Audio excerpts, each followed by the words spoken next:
Bo día, uno, queridos patitos. Estamos aquí con el autor, escritor gallego, César Pazos Carrero, con el que ya tuvimos ocasión de entablar diálogo con la Comunidad de las Naciones, la primera parte. Ahora viene la segunda, lo cual es agradecido que haya más nutriente, más ampliación del lore, que se dice actualmente. En primero, evidentemente, agradecerte el que estés por aquí, que hayas vuelto a venir por el canal. Encantado. Bien. A ti, Juan Carlos, y a todos los que nos oyen, faltaría más. Gracias por la oportunidad. Para los que no hayan visto el conversatorio con ocasión de esa primera novela, pues evidentemente hacer un recapitulatorio respecto primero del elemento estructural, como es el hecho de que fuiste haciendo anotaciones a lo largo de años de cosas que en hoteles o en tránsitos ibas haciendo. ¿Esta cómo ha ido? ¿Cómo ha ido después de haber hecho la primera? El, el tema de la comunicación con los personajes y ir creando las estructuras de la nueva novela. Mira, la novela la escribí de una tirada en un periodo muy largo de tiempo, desde el 2014 al 2020. Son 800 páginas y la primera edición, la editorial del momento apostó solo por hacer una primera parte, la mitad, vamos así a decirlo, ¿no? Aproximadamente, que acaba con un momento muy icónico. Y por lo tanto esta segunda parte, vamos a decir, estaba escrita.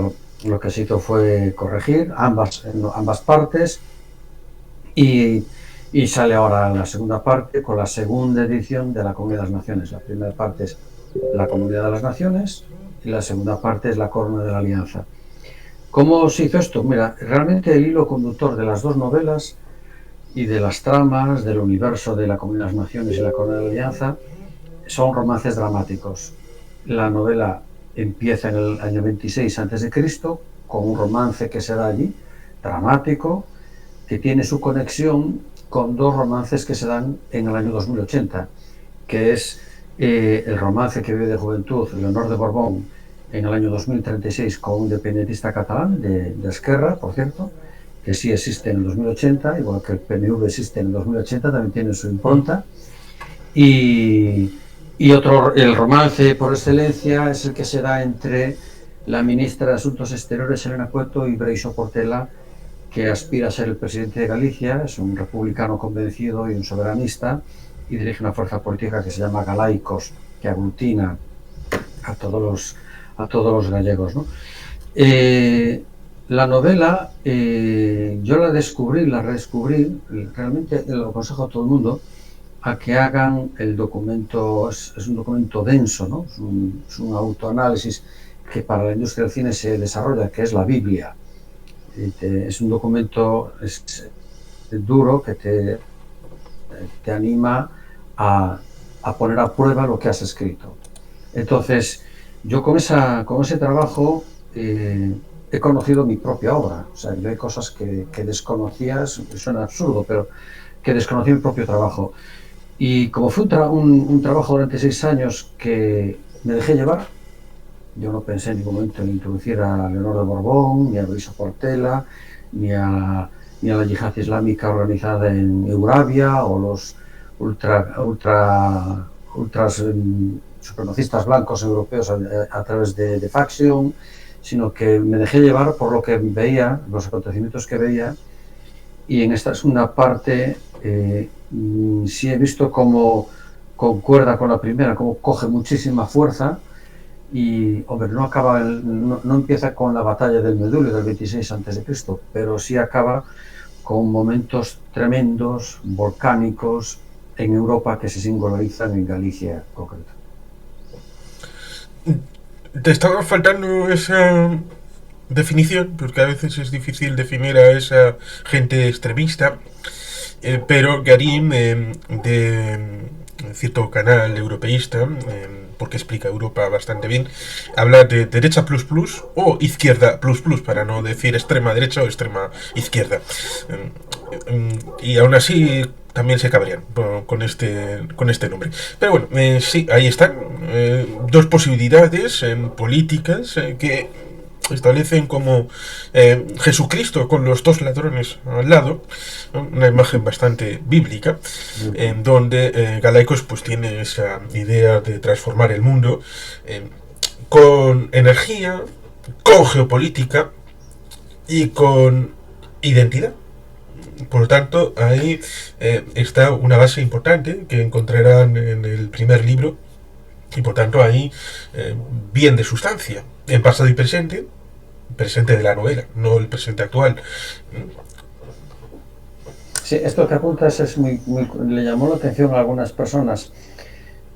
Recuerdo la presentación en Cádiz con Jesús Meso La Torre. La novela tiene alguna muy buena crítica, porque el lector está en el tiempo presente, arranca la novela en el 26 a.C., con lo cual el observador ve los sucesos de un choque de civilizaciones en el año 26 a.C., es decir, el mundo celta y el emergente imperio romano con su industria militar muy desarrollada, que al final lo que busca es el expolio del vencido, ¿no? Y desde el presente, el lector lo que observa es el futuro, pero no un futuro no muy lejano, aunque lo parezca, que es el 2080, con lo cual yo no he tenido mucha libertad para hacer con comodidad que las personas leviten o que hagan estas fantasías que te permiten las licencias de la novela o de la industria del cine, ¿no? Sino que he trasladado con esas dos reflexiones del pasado y del futuro, el lector toma conciencia de lo que puede venir y de lo que él puede hacer o ella pueden hacer en el presente, observando las lecciones de la historia y la hoja de ruta probable que llevamos hacia el futuro. De hecho, ha habido unas coincidencias muy bonitas, hablando así un poco. Bueno, todo esto lo muestra un romance dramático, que es el hilo conductor de todas las tramas, pero ha habido unas coincidencias muy buenas, ¿no? Si me lo permites. Una ha sido que cuando yo lo escribí no existía la inteligencia artificial tan popular que hoy día. En mi novela se llaman amulets. Es software inteligente que gestiona la vida del usuario, de instituciones, etcétera, y que habitan desde un tatuaje, crótalos, etcétera, y tú personalizas para entenderte con ella. Y para mi sorpresa, Bill Gates hace 2 años, en uno de sus newsletters, publicaba que el día de mañana el software, la evolución del móvil como software inteligente, lo utilizaremos en tatuajes, que me quedé, lo publiqué de hecho en el Facebook de la novela, en crótalos, etcétera, con lo cual me sentí muy orgulloso, porque yo para llegar a esta conclusión lo que hice fue imaginarme los años 80, cuando estaba ahí Miguel Ríos con su Roca Ríos a tope, me imaginaba en los tiempos de hoy día, haciendo la misma ruta que hacía de aquella, que miraría por la calle, y el espejo negro era omnipresente, ¿no? Y luego hice ese mismo ejercicio, como si yo tuviese la oportunidad de viajar al año 2080, ¿qué observaría en mi ciudad, en Vigo?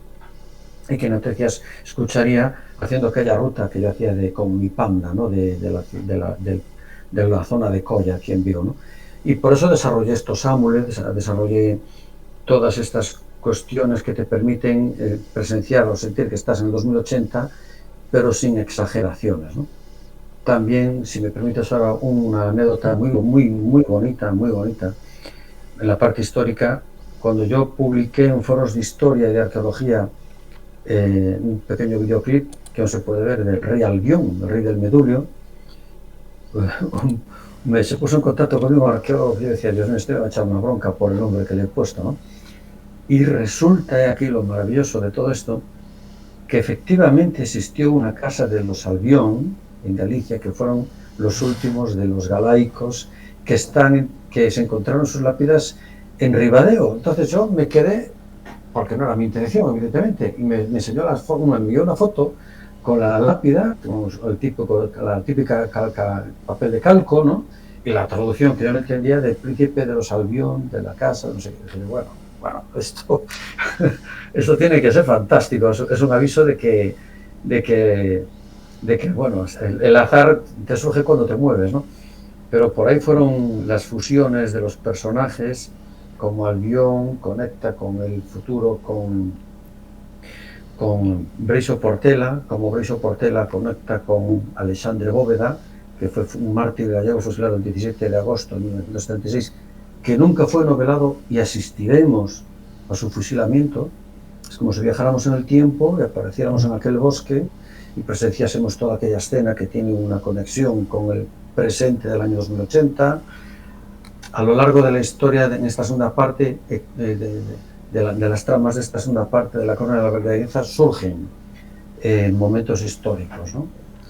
Y se ven la evolución también de la trama de los Mansiños, que recordarás que son están en un gueto dentro de Ferrol Bello, y bueno, tienen ahí no voy a describir lo que sucede, es una trama terrorífica, ¿no? Que tiene su explicación y su conclusión ahora en la segunda parte, ¿no? Sí, interesante que evidentemente eso quedaba un poco en el aire, por tanto ameritaba también que viéramos un poquito más y que hubiera una cierta explicación respecto de a ver qué ha sucedido ahí, cómo funcionan las cosas. Pero sí, ciertamente estas formulaciones, estos ejercicios son relativamente usuales en ciencia ficción, pensando, por ejemplo, era la tercera novela de Julio Verne y por eso no la quisieron publicar, París en el siglo XX. Pero luego revisando, era básicamente lo que pasaba en París en 1960, prácticamente, con inventos que había en la época. Por tanto, esa formulación de ejercicio, de mirar hacia adelante, por ejemplo, hay una película que suele ser considerada como ciencia ficción, como es Soylent Green, donde hay el primer videojuego en forma de máquina, que tiene luego predicamento en los años 80 en los salones recreativos. Pues en esa película del 73 aparece la primera máquina de videojuego hecha con maquetería y todo esto.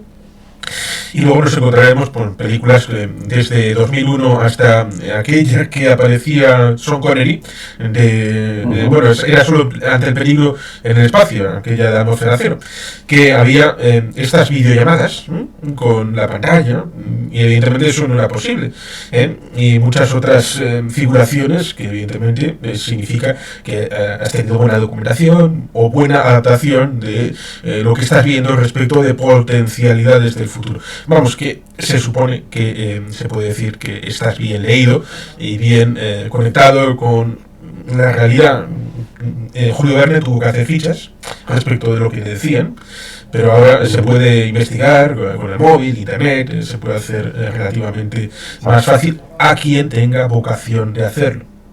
Claro, este matiz es importante. Sí. A mí lo que más me llamaba la atención cuando escribí aquello y cuando percibía en este conflicto geopolítico la crisis de Europa y del mundo, eran dos cosas. Uno, el destrozo medioambiental, que nadie mira para él, como sucede hoy día, ¿no? La necesidad de cambiar los valores económicos y éticos. Por eso en el 2080, en el 2080 Europa está gobernada por una fuerza que recuerda a los celtas, los mitifica, su comunión con la naturaleza, la igualdad hombre-mujer, usa una política transversal, a veces simplificando, puede ser más social, otras veces más liberal, pero pensando siempre en la condición de la persona como principal valor, es decir, que tiene su familia, sea de índole que sea, donde se desarrolla, donde recibe el cariño, donde recibe la primera estructura que lo lanza. Ese mundo celta gobierna Europa a través de Keltoy con el apoyo de Plus Europe, que es las antiguas fuerzas socialistas, socialdemócratas, ecologistas, y del otro lado, o sea, combinan la suma para poder gobernar Europa, y del otro lado están las dos tiranías emergentes, de Faction y Euravia, cada uno con su verdad sagrada, cada uno con su intolerancia, y se retroalimentan de la misma lava que pretenden. El objetivo es acabar con la democracia en Europa, con la ilustración, e imponer su... Entonces, en ese conflicto político nadie observa el verdadero enemigo de la humanidad, que es el cambio climático. Y sobre todo después de que el fracaso del ITER, que se está construyendo hoy día, esa central de fusión. El fracaso digo porque fusionan deuterio y tritium y entonces se dañan las campanas imantadas. Cada campana imantada que existe ahora mismo en el sur de Francia puede levantar un portaaviones de los Estados Unidos. El objetivo de esas campanas imantadas es generar la ingravidez de las estrellas para tener ahí la energía del Sol. Y la única solución que encuentran desde Keltoy es ir a la Luna en sociedad con Estados Unidos e Israel y extraer el helio 3 como combustible para las centrales de fusión, que se fusionaría el helio 3 con el deuterio y se generaría, creo que es un protón que no dañaría las campanas imantadas y estos grandes imanes y se podría controlar y por lo tanto tendríamos energía ilimitada prácticamente. Tendríamos unas centrales de fusión que permitirían tener... Ese es el gran desafío, por lo que esa necesidad de supervivencia frente a las tiranías que están buscando enfrentamiento civil, supremacismo, expolio de los demás, como se hizo en el Medullo, esa necesidad obliga a entenderse entre diferentes. En el caso de Europa tiene que haber acuerdos puntuales, no voy a decir ahora mismo desvelar nada, entre Keltoy y algo más para sumar esa cantidad de dinero impresionante que hace falta para llegar a la Luna, llegar antes que Rusia, China y la India, curiosamente, y no depender de ellos. Quien lidere la explotación lunar del helio 3 dominará la energía del mundo. Y por otro lado, en España se obliga a entenderse entre monárquicos y republicanos. Hay que decir que los socios políticos de facción en España, se llama 722, intentan cargarse la democracia en España y hacerla uniforme otra vez. Por otro lado, Eurabia en España también intenta hacer un califato uniforme, con lo cual la única solución para los que no nos sentimos muy españoles, sino que nos sentimos gallegos, como una normalidad, y vascos o catalanes, pues no tenemos mucho futuro otra vez, porque por un lado vienen los candidatos de la España de siempre, católica, antigua, viejos restos del imperio, supremacismo al final, y lo mismo pasa del otro lado, ¿no? Entonces, esto todo lo sientes, lo vives a través de este romance de dos personas diferentes, como es Elena Pueto, católica, monárquica, Breiso Portela, republicano, líder de masas, y cómo entre ellos ayudarán, quizás, no quiero desvelarlo, ¿no? Ayudarán a que España se entienda consigo misma para poder alcanzar una concordia real dentro de la diversidad que somos, ¿no? Naciones que compartimos el sur de Europa, ¿no? Y sobrevivir, porque si no se pone remedio al cambio climático con acuerdos políticos aquí, no va a quedar nada de nosotros. Nada. Lo que sí se confirma la ciencia es que ríos históricos en el sur de Europa van a desaparecer, lo cual es muy duro de asumir, y lo que se percibe es que los embalses van a tener que ser llenados artificialmente desde las costas, ¿no? Para poder sobrevivir, con lo cual imagínate el coste del agua, ¿no? Cómo va a ser. Y ya algo vemos aquí, ¿no?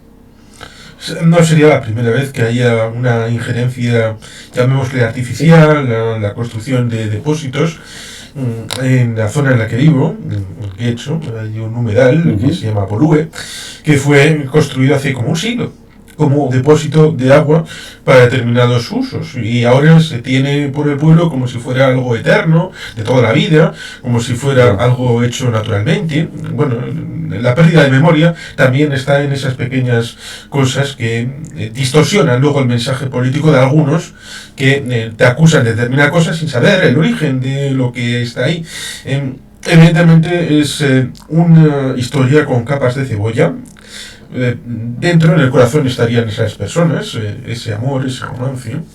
Estaría el caso de Galicia, encapsulando esa potencialidad. El Estado español como globalidad entre nacionalidades y regiones. Y el marco europeo. Y luego, las estrellas. La última frontera, estableciendo ese marco en donde ya en la época de los años 60-70 hubo algún proyecto por la NASA y por Roscosmos, bueno, no sé si en la época soviética se llamaba así, bueno, se me disculpe, la Agencia Espacial Soviética tenía la idea de establecer bases permanentes en la Luna. Sí, exactamente. En la novela sería una ciudad minera. Bueno, esto lo llevan estudiando los rusos hace mucho tiempo, ¿no? Yo en el 2014 ya leí la ambición del empresario este que hacía las conexiones entre la Soyuz, estos envíos de ida y vuelta, ¿no? Y el gobierno ruso de ir a la Luna a explorar la posibilidad del helio 3. Hace pocos años, creo que fue en el 2021, 22, no recuerdo, también lo publiqué esto todo en Facebook. China mandó una misión cuyo objetivo en la Luna era ver las posibilidades del helio 3. O sea que para las centrales de fusión, que es una cosa increíble, sí o sí hay que ir allí. En la novela, Europa aspira, Estados Unidos e Israel aspiran a algo más. Quieren crear una ciudad autónoma, científicamente preparada para someter al ser humano a la prueba de vivir en Marte. Y se crea una nave, se quiere crear en paralelo a la ciudad lunar internacional. Se quiere crear una nave que se llama Sagan, en honor al profesor Carl Sagan, que viaja, se ve en una estampa ahí muy bonita, se ve cómo pasa por la Luna, despega desde allí realmente, desde la órbita de la Luna, y se va hacia Marte, ¿no? Como una ficción que es en el momento, ¿no? Pero lo dramático de la novela para mí es la ceguera de la humanidad. A veces inconscientemente me recuerda aquello de Juego de Tronos, que los caminantes blancos venían a comerse a todo el mundo y las liortas internas entre casas y la política medieval no se enteraban del verdadero alcance del enemigo, ¿no? Pues viendo hoy cómo está el mundo, la guerra de Ucrania, bueno, lo que pasa para mí en Israel es una relación muy personal, es lo que pasaba en Europa probablemente, y no lo vemos, no lo acabamos de entender, que necesitamos entendernos inteligentemente, estar en manos de personas adultas, en conocimientos y en filosofía, para encontrar soluciones al verdadero enemigo que hemos creado nosotros, ¿no? El cambio climático. Sí, en efecto hay perspectivas de lo que, entre comillas, todo el mundo sabe, que son falsas en cuanto una las está en la realidad. Has citado Ucrania, has citado Israel, pero Israel fue atacada por Irán con... Sí, sí. En TNT era 4 veces lo que se lanzó en Hiroshima, el equivalente. Por lo tanto, cuando se dice, no, eran petarditos, era fuego de artificio, no. 4 veces en TNT lo que Trinity o Hiroshima o Nagasaki. Por lo tanto, bastante. Y afortunadamente se destruyó todo, bueno, salvo 7 petarditos que cayeron en el desierto, que bueno, ¿para qué iban a quitarlo? Si iban a simplemente remover un poquito de arena. Pero luego nos encontramos con lo de Raisi. Ahí se ha muerto. Ese chiste de helicóptero, que alguien lo ha tomado como si fuera verdad, en realidad ha sido un accidente. Pero lo que no fue un accidente fue en el año 89, cuando firmó sentencias de muerte el carnicero de Teherán. Y todos estos woke que dicen, hoy pobrecito, ha muerto, hay que honrar su alma, hay que bajar la bandera media asta. Espera, este asesinó a la oposición, socialistas, comunistas, gente que estaba en un ámbito laico, un ámbito izquierdista en la República de Irán. Este les asesinó y ahora los izquierdistas europeos alaban al asesino de sus compadres en Irán. Dices, ¿pero qué demonios está pasando? Ceguera voluntaria.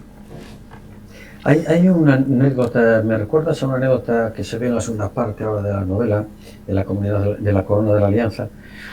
Hay un encuentro político en una aldea de Galicia, en el que va un representante, que no voy a determinar porque hay que verlo, ¿no? Va el representante de Urabia en Galicia a reunirse con un sector de izquierda radical en Galicia, y quedan en una especie de taberna, y le llama mucho la atención cuando entra, pues que ve a Fidel Castro, al Che Guevara, a Lenin, a Mao, ve a Bin Laden, ve al actual presidente de Turquía, ve a una serie de líderes de árabes, y el hombre, con toda la razón del mundo, cuando ve aquello, va reflexionando, nos ponemos, somos él cuando entra este personaje cuando entra en la taberna, y dice, no entiendo por qué nos mezclan con estas personas, con estos líderes, no tenemos nada que ver.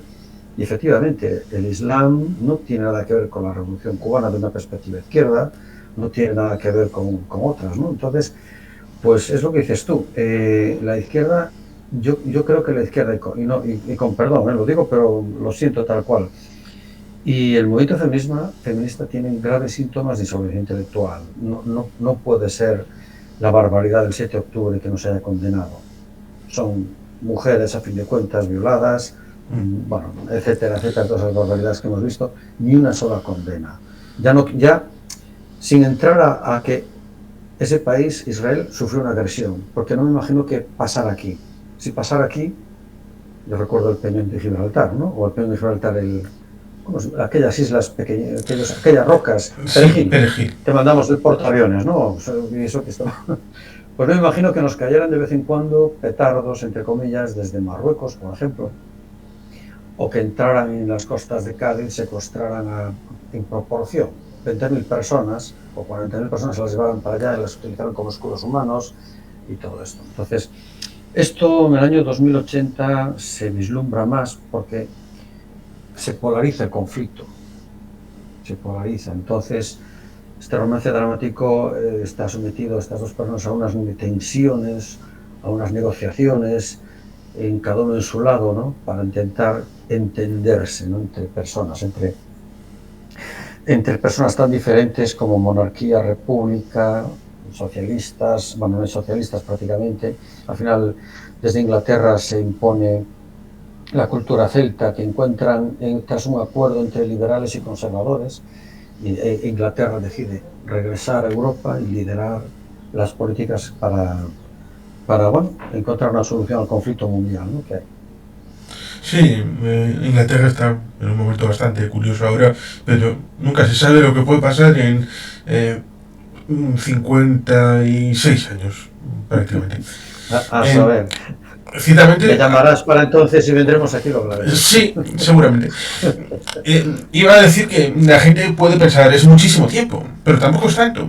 ¿Por qué?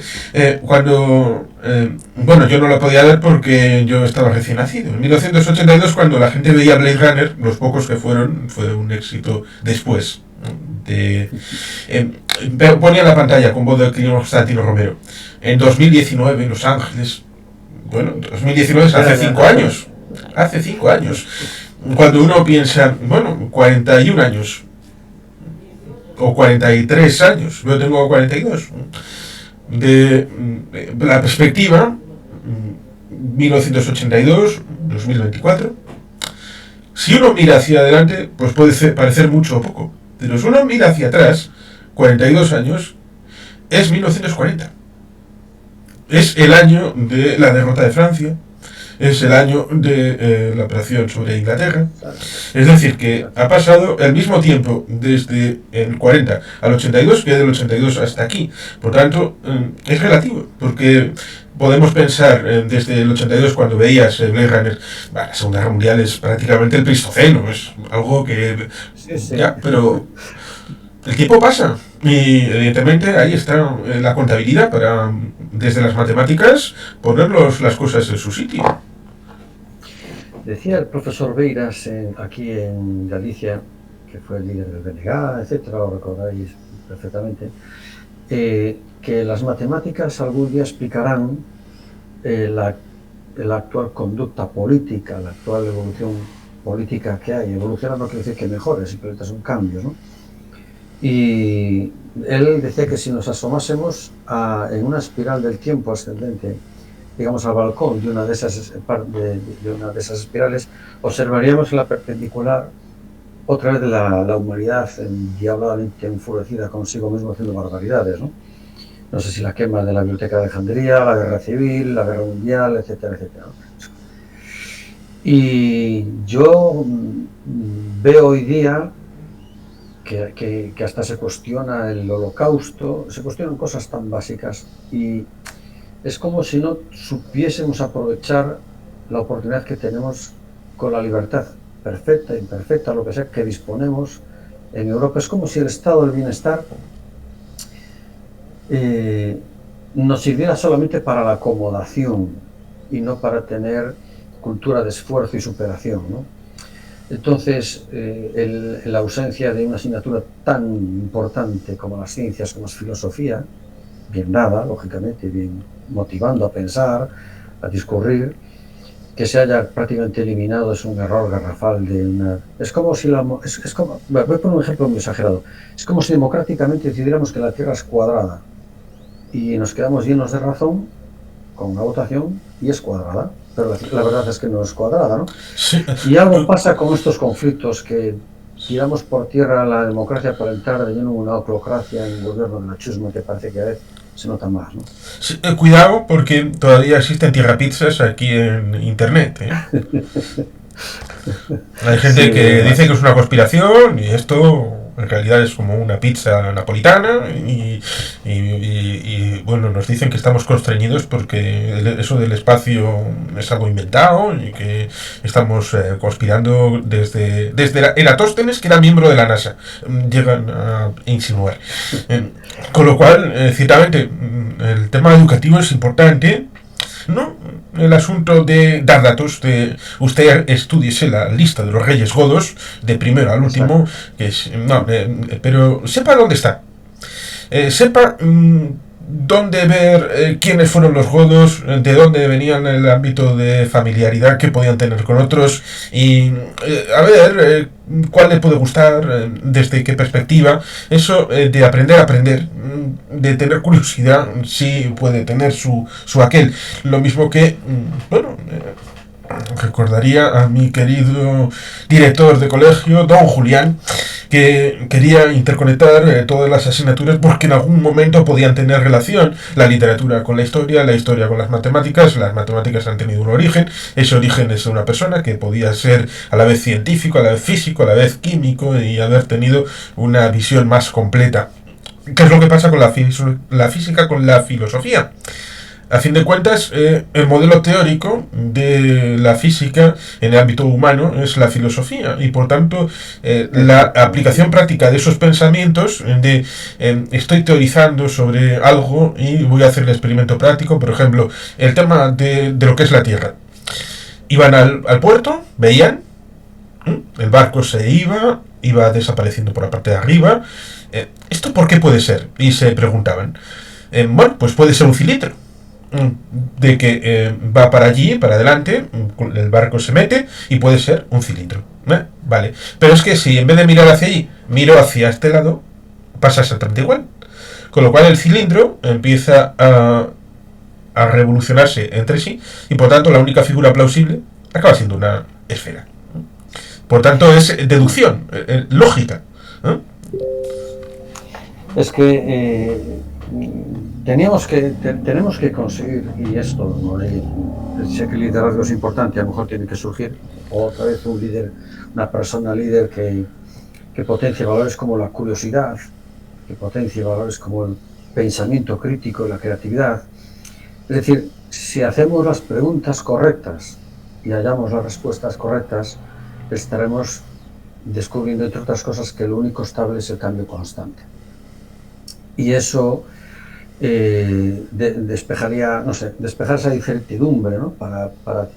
para un modelo de sociedad que tiene que venir. Yo es que siento que el modelo de sociedad en el que vivimos, es una observación muy personal, ¿no? Está como caducado. Por eso que la novela sentía aquella necesidad de aprender de la historia, de la vida de los celtas, mitificada evidentemente, ¿no? Adoraban deidades, adoraban a través de esas deidades la naturaleza, etcétera. La mujer y el hombre peleaban defendiendo su territorio, trabajaban juntos, y de ahí en la novela yo veía que desde Inglaterra eran capaces de hallar en el pasado soluciones para el futuro y desarrollan una nueva filosofía a través del ensayo, del pensamiento, de todo esto. Y sí, hay que potenciar las preguntas correctas que nos ayuden a pensar. Y bueno, la conclusión es que lo único estable es el cambio constante, con lo cual hay que estar siempre avanzando. Sí, por eso me gusta mucho la foralidad, que a veces es confundido con un elemento concreto. No, foralidad no solamente es la ley, sino también cómo se hace la ley y que en tiempos antiguos se adaptaba a la realidad de cada momento. Con los cambios había que adaptar lo que se estaba viviendo, también en lo normativo, pero desde la aplicación práctica de lo que se estaba viviendo. Por eso me gusta ese concepto y esa realidad que teníamos los vascos y que evidentemente no era privativo de los vascos como concepto, pero digamos que a nuestra realidad se adaptaba en forma de foralidad. Pero en el tema del medio ambiente hay algo que me da cierto miedo. Cierto miedo porque cambios climáticos ha habido bastantes. En el tema de Inglaterra, por ejemplo, hubo un tiempo en la época medieval que cultivaron vid. Ahora volver a cultivarla, no sé si es para bien o mal de la humanidad, no sé si es un crimen o un castigo que nos ha dado alguien por vete a saber qué cosas. El estanciamiento de gente en la costa occidental de Groenlandia fue en un momento dado, luego cambiaron las circunstancias. Y evidentemente tenemos que pensar que en el cambio climático que está avizorándose ahora como una realidad irreversible y que llegará a 2080, habrá ganadores y perdedores. Habrá gente que intentará ganar con el cambio y otros que sufrirán el cambio. Ejemplo práctico, el tema del permafrost en Canadá, Rusia, Siberia, que tal vez veamos cultivar cereal en el norte de Canadá o en Siberia, lo cual ahora es inconcebible, pero igual las estructuras cambian.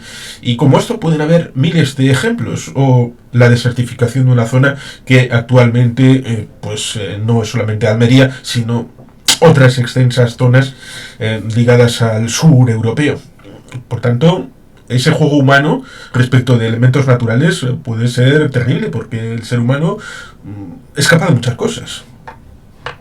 Yo, si no recuerdo mal el dato, creo que la vida de la Tierra alrededor del Sol crea una elipse que cada 100.000 años provocaba unos cambios climáticos bestiales. El ser humano, en esa, cuando era muy insignificante su presencia, logró sobrevivir a esos cambios climáticos gracias a las soluciones grupales. La diferencia de aquellos cambios climáticos naturales, vamos a decir, con el que es artificial, es generado y es muy peligroso porque va muy veloz. Y nuestros amigos los árboles, no sé si resistirán eso. No sé si seremos capaces de tener conocimiento suficiente para ralentizar ya ese cambio climático y desarrollar nuevos árboles, nuevas plantas. En el 2080, en un afán desesperado por proteger los árboles como el principal valor de la humanidad y las algas, perdón, los corales, etc., hay la iniciativa de que el capital se refugie en los bosques para que estos se conviertan, como en el mundo celta, en sagrados, no en el oro. Bueno, sería muy bonito eso, ¿no? Pero me da a mí que no somos muy conscientes de hacia dónde vamos. Y yo oigo por la calle, anecdóticamente, no sé si está muy extendido, que lo arreglen otros. No hay otros. Es ahora ya lo que nos toca a nosotros. Es ahora ya. Sí, esto de la ciencia ficción lo ha tratado bastantes veces, incluso con películas olvidadas como Silent Running, aquella película con Bruce Dern de 1972, que en teoría, para salvaguardar los últimos bosques, los habían montado en naves estelares y los habían mandado a los límites del sistema solar, y que como era una iniciativa público-privada, en parte privada, pero con el apoyo de la NASA, pues les dan las órdenes de, bueno, esto a la Tierra ya no le importa nada, vuelen todas estas cosas y vuélvanse para casa y vamos a hacer nuestras cosas. Y ahí Bruce Dern es el último que trata de salvar el último bosque que existe en su nave y tiene que luchar por ello. Espero que no tengamos que llegar a eso, porque si hay esa idea de, bueno, eso que lo resuelva otro, eso prácticamente como si fuera algo natural o que es de las divinidades. Los dioses proveerán, como si no fuera el ámbito griego y egipcio, los panteones, sino una soap ópera. Eran las cosas que pasaban en la gente, pues llevados al Olimpo, pero eran literatura. literatura en cierta medida. Yo es que lo que observo y lo que me llega de institutos, no sé si es correcto esto, pero yo lo digo igual, es un fracaso familiar muy grande de valores, ¿no? Como que se perdieron. Para mí la familia, el núcleo familiar, sea de la naturaleza que sea, lo importante es la persona que hay ahí, ¿no? Y parece que la responsabilidad paternal, maternal, bueno, la responsabilidad sobre los menores, como que está delegada ya, ¿no? O sea, está en manos de los móviles el día de mañana, de ese software que llamamos Amulets, ese software inteligente en la novela. Como que los chavales y las chavalas se crían solos, no hay ganas de pelear con ellos para pelear entre comillas, ¿no? De educar, de transferir conocimiento, de dar ejemplo, de ser felices también con los hijos. O sea, hay como un cierto agotamiento que yo percibo hoy, no sé, de tirar la toalla, ¿no? Están tan repugnantes los chicos jóvenes de hoy día que yo no quiero pelear ni con mis hijos, que hagan lo que quieran, ¿no? Y leía en una entrevista de Pere Reverte que él decía más o menos que él se sentía culpable porque esta generación no está preparada ni es conocedora de los desafíos que vienen el día de mañana, y en cierto modo la responsabilidad tenemos los adultos de hoy día.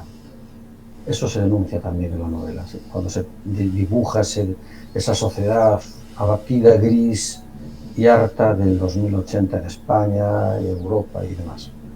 Sí, es cierto que se puede decir que en la época romana ya había algunos escritos de escritores clásicos acerca de estos jóvenes de hoy en día, que ya, pero evidentemente también hay que contextualizar, poner en su justa medida todo esto, y que ahora parece que hay la llamada cultura de cancelación, de que si es que por ejemplo, la mujer de Will Smith, como reflejo de una cultura estadounidense que viene procreando estos productos culturales, como por ejemplo la serie Cleopatra, que se le ocurre decir, no, todos los africanos son negros, y todos los que no son negros son gente que ha ido imperialista, sean árabes, sean europeos. A ver, espera.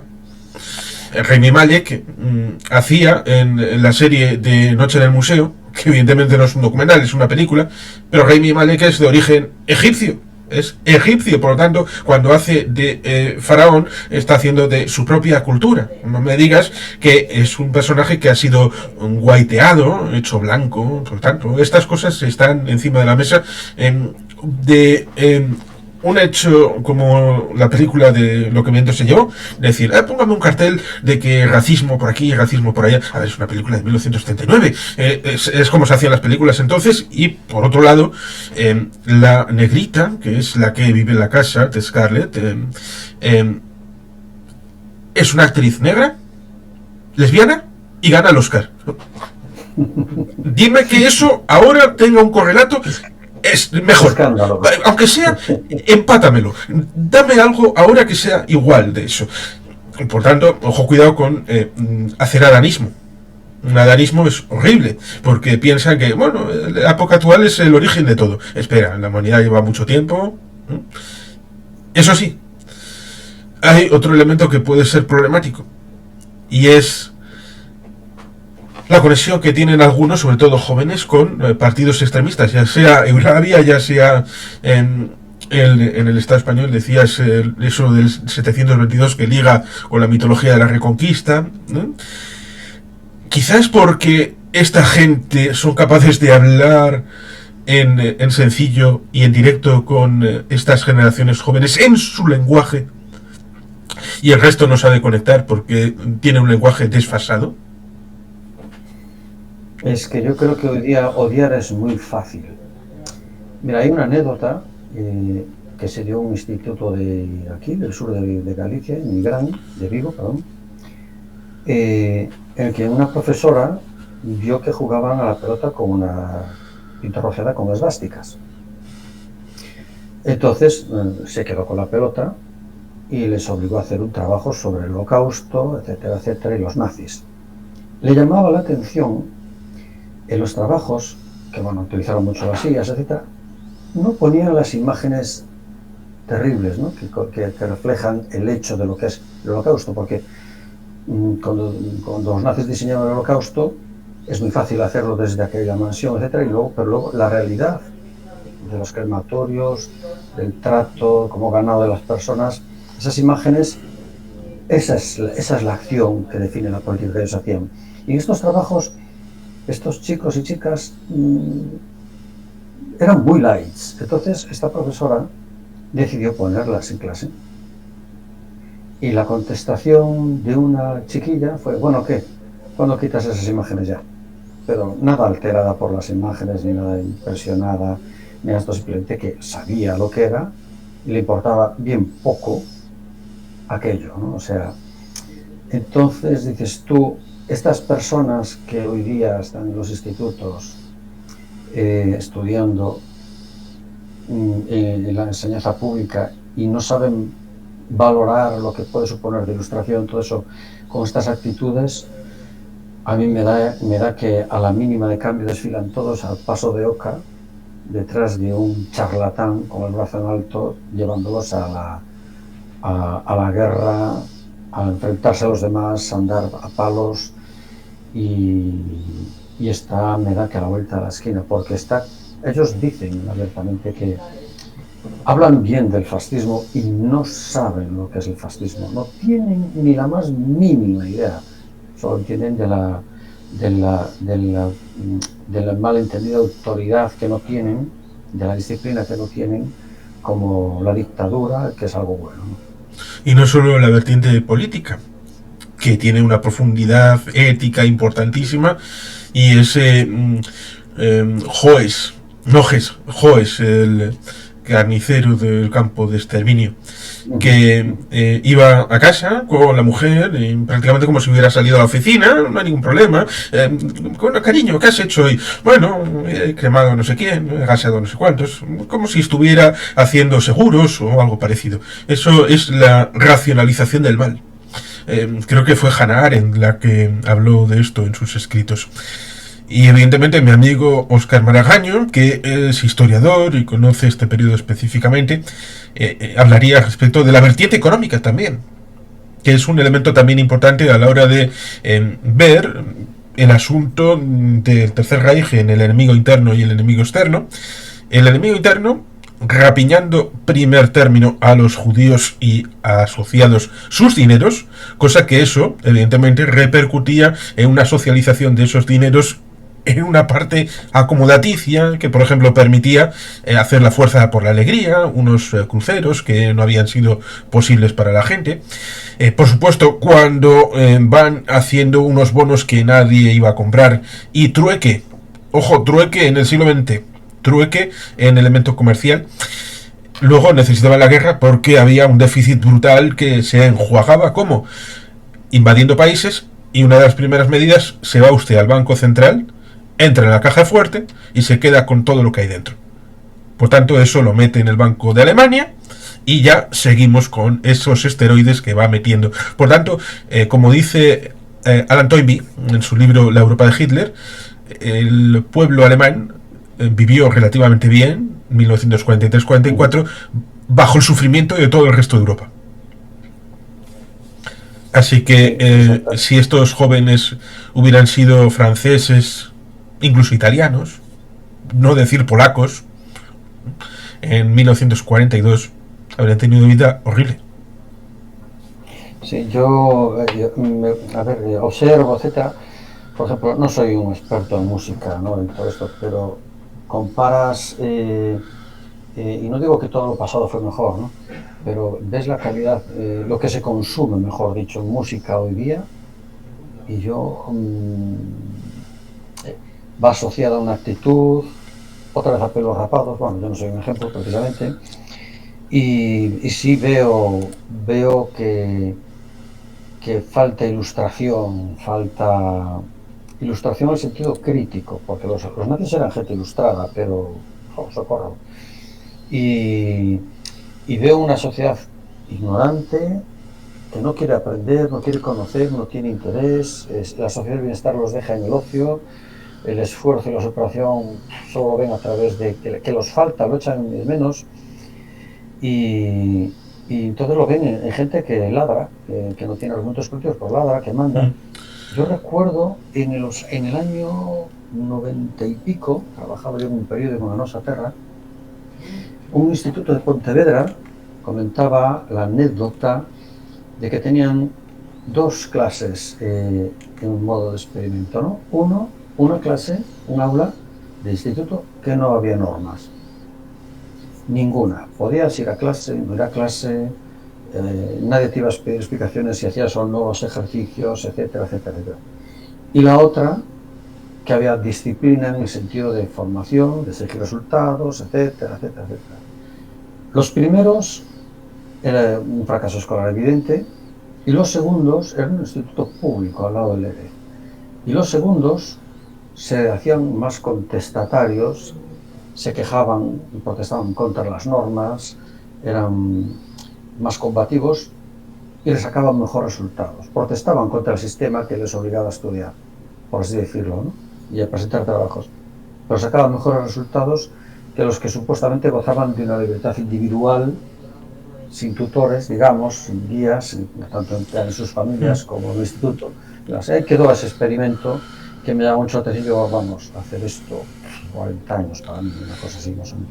Sí, experimentos ha habido, y hay uno que es bastante conocido, espero, como es aquel del profesor que durante una semana, en 1968-69, Palo Alto, California, les comentó respecto de: oye, ¿vosotros creéis que esto del nazismo y fascismo puede llegar, volver por aquí? Y le dijeron: no, profesor, no puede ser. Vale, vamos a ponerlo en práctica.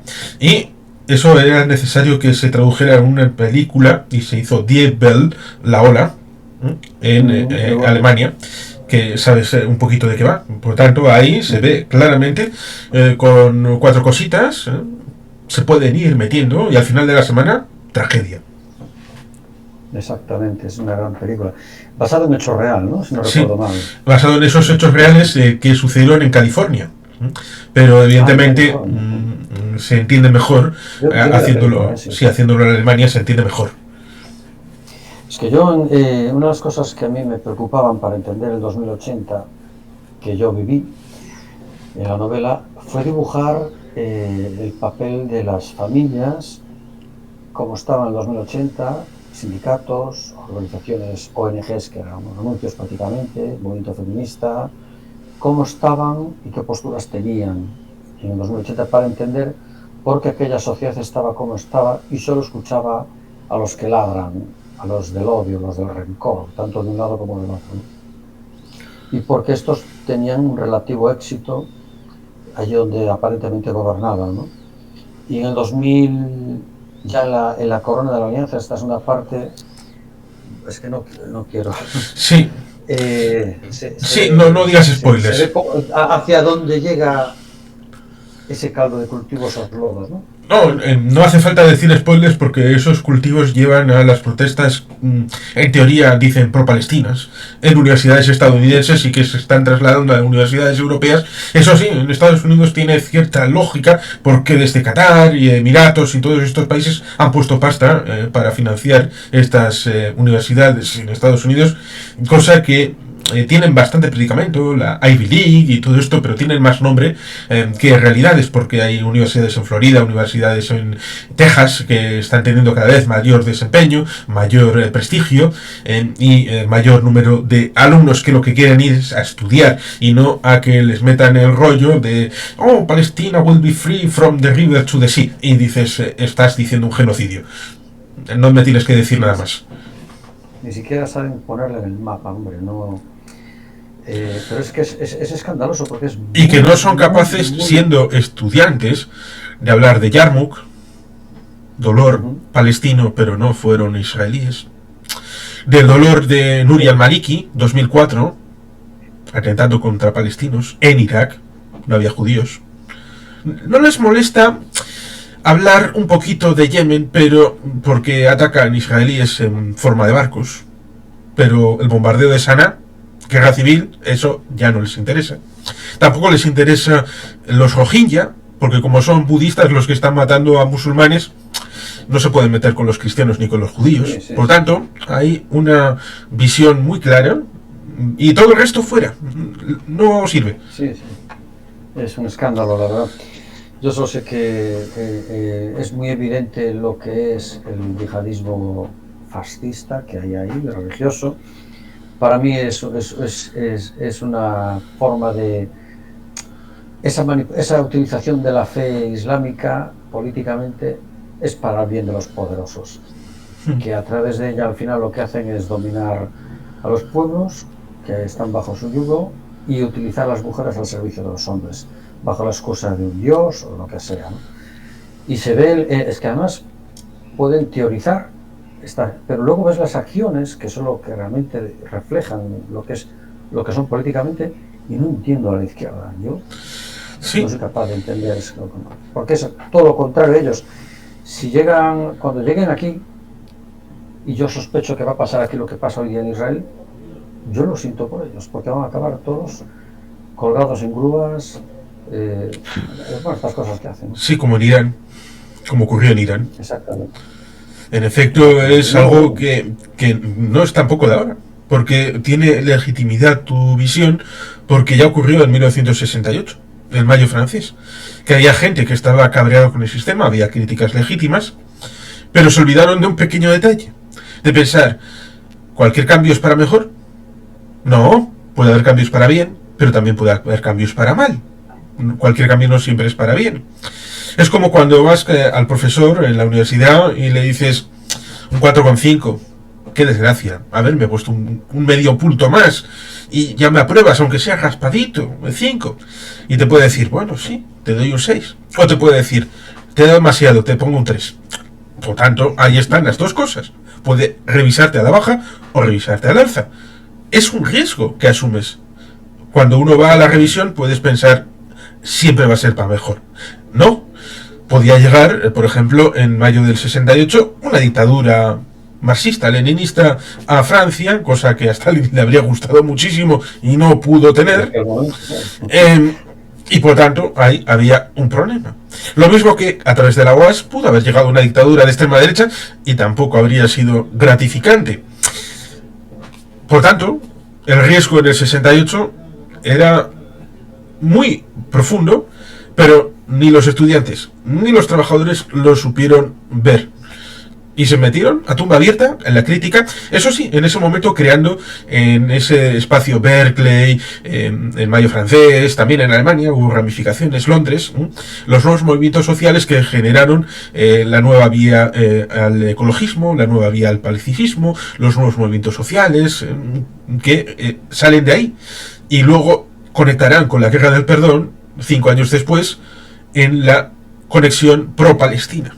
Y se empezará a generar el combo de lo que luego ha sido la izquierda postmoderna. Decía el profesor Carl Sagan, que fue una de las personas que a mí más me influenciaron de chavalito, ¿no? Que era una lástima, que él consideraba que la televisión era un gran un invento fantástico para poder utilizar correctamente. Y ver ese invento en manos de charlatanes, con el potencial que tiene para que la humanidad sea mejor, que le sorprendía muchísimo. Esto está en la serie Cosmos, lo dice él mismo, lo podéis ver. Y es verdad, tenemos una capacidad tecnológica, al final somos como, lo dijo el arqueólogo de Atapuerca, somos como cromañones manejando cazas en el combate, ¿no?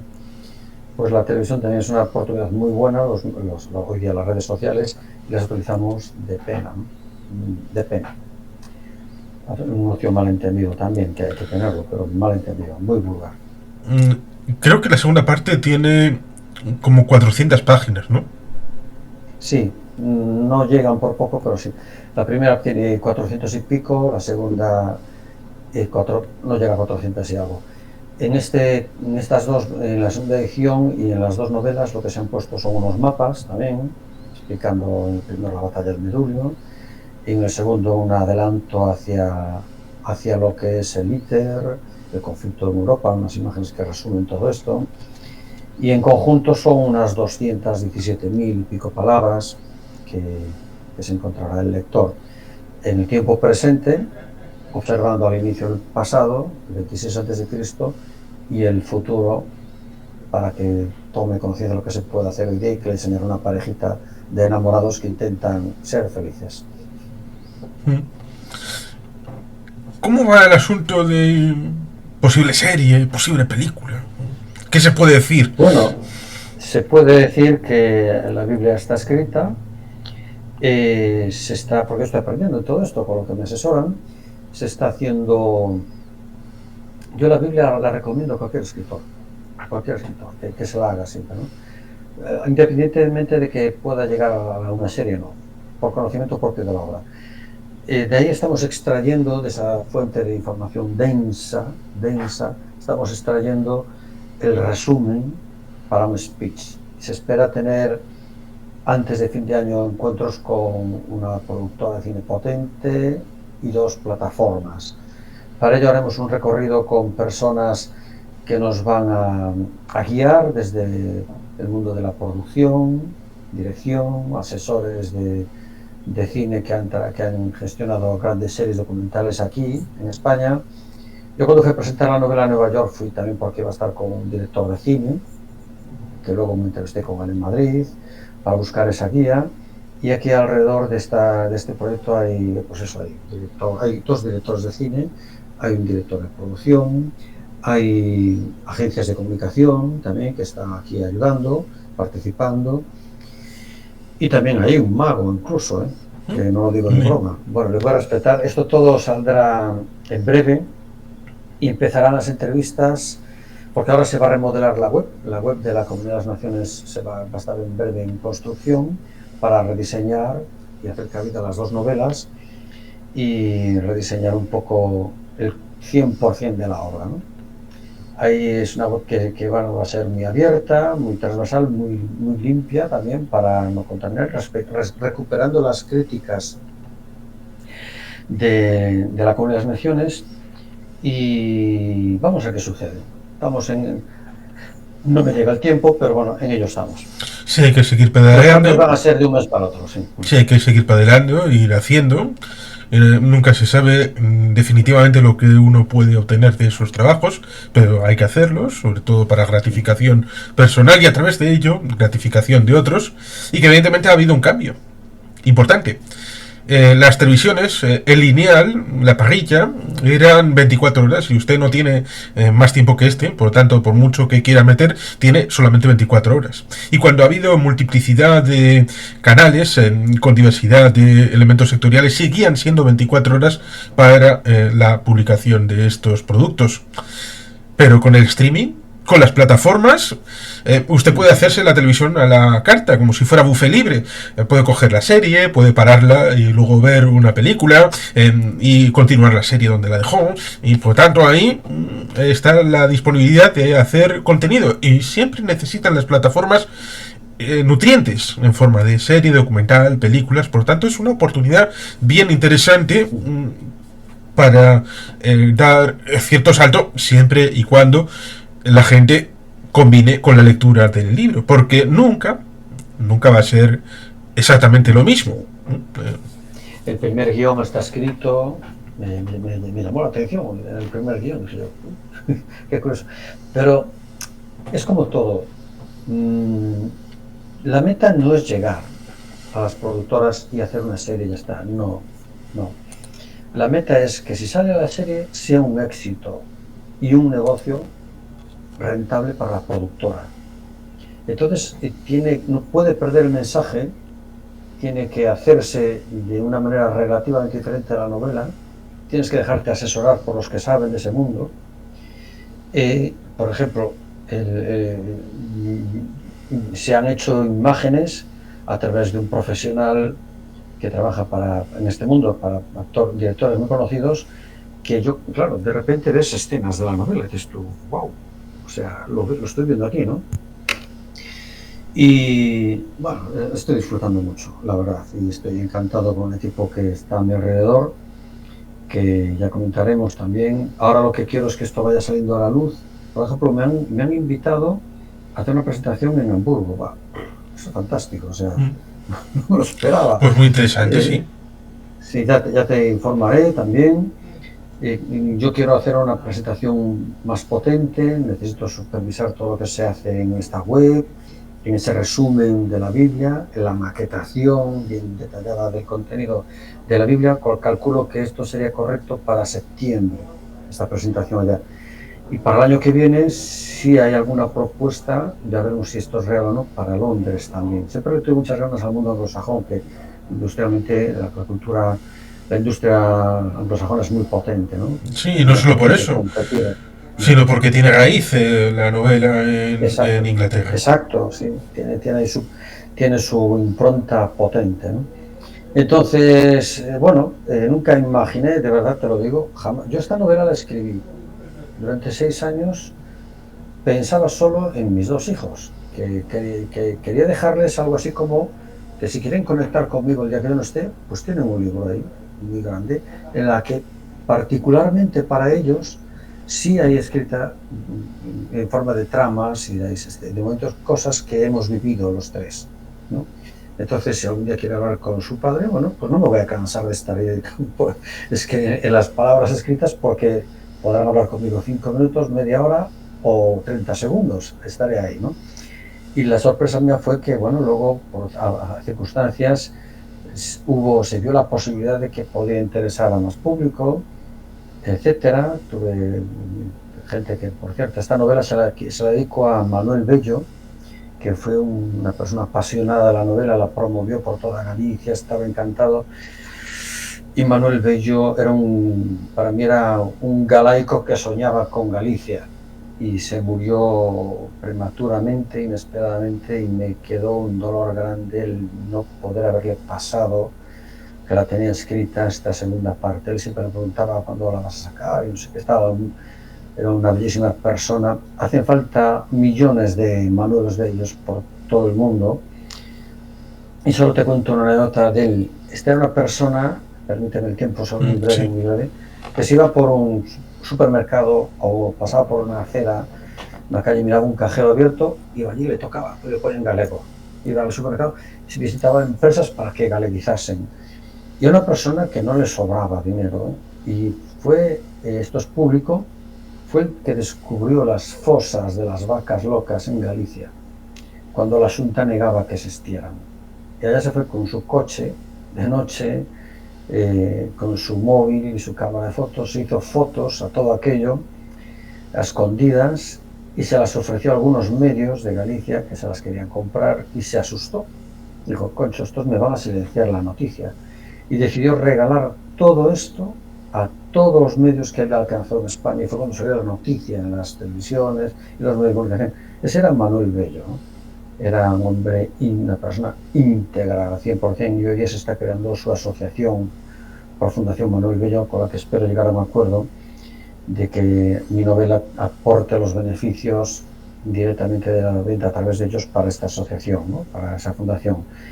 Y bueno, el milagro de Manuel Bello es que dejó, digamos que de las cosas pequeñas se pueden hacer grandes proyectos, y ese era Manolo Bello. Y fue, bueno, estaré de allí donde esté siempre muy agradecido por divulgar la Comunidad de las Naciones.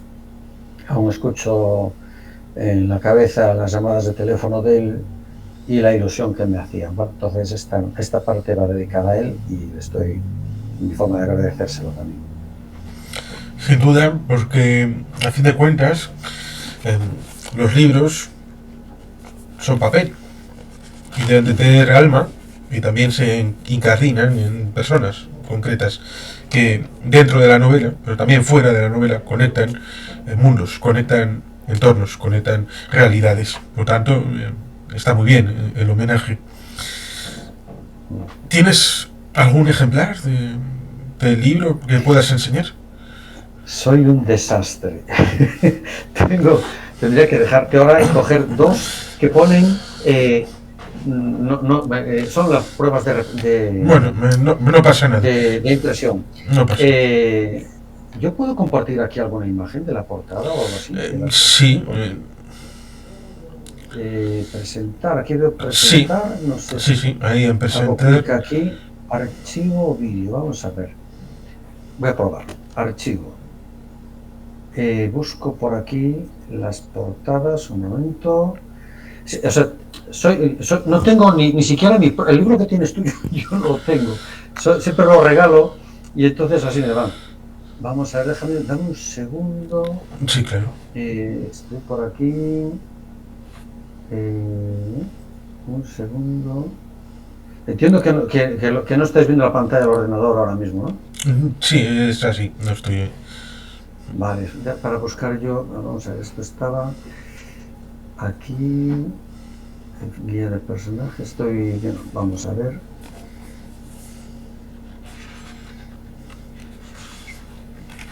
Vamos a ver, estas son fotos mías. Sí, de mientras, en efecto, en la primera parte está dedicado a tus hijos que Sí, te han hecho sentir el amor más puro. Esa fue la dedicatoria en este primer libro. Vamos a ver, me voy directamente aquí. Como ves, soy unas fotos. Vamos a ver. Te juro que las tengo. Vamos a ver, a ver.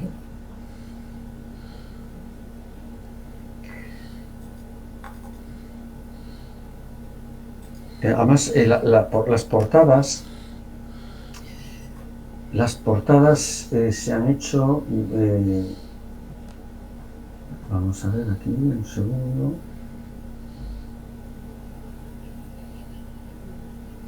Se han hecho con inteligencia artificial. Yo quería probar eso.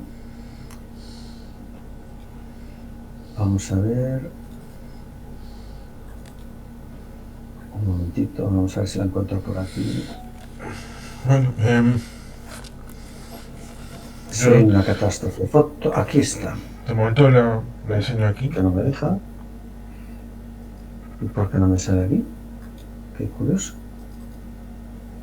Pues oye, cosas del directo, te estoy haciendo una faena. Bueno, y no soy capaz de encontrarlas. Es que tengo demasiado. A ver aquí. No ahí no estaba. soy capaz de. Estaba en Amazon, se puede ver perfectamente. Y me da rabia, porque esto. Sí, lo estaba enseñando aquí con el móvil. Sí, no, estás enseñando ahí, vale. Oye, es que me sabe mal esto, Me sabe mal y no sé por qué no las encuentro yo aquí. Vamos a ver. Ya sé dónde encontrarla. Sí, y aquí está la contraportada. Vamos a ver. Yago de Sant, que es el creador de todo esto, tenía que andar por aquí.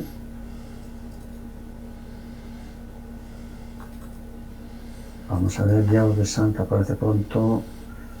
Yago de Sant es uno de los es director de producción que está aquí metido en todo esto y es el que ha hecho, yo le daba los prompts, él se lo peleaba y no entiendo yo por qué no me sale aquí esto.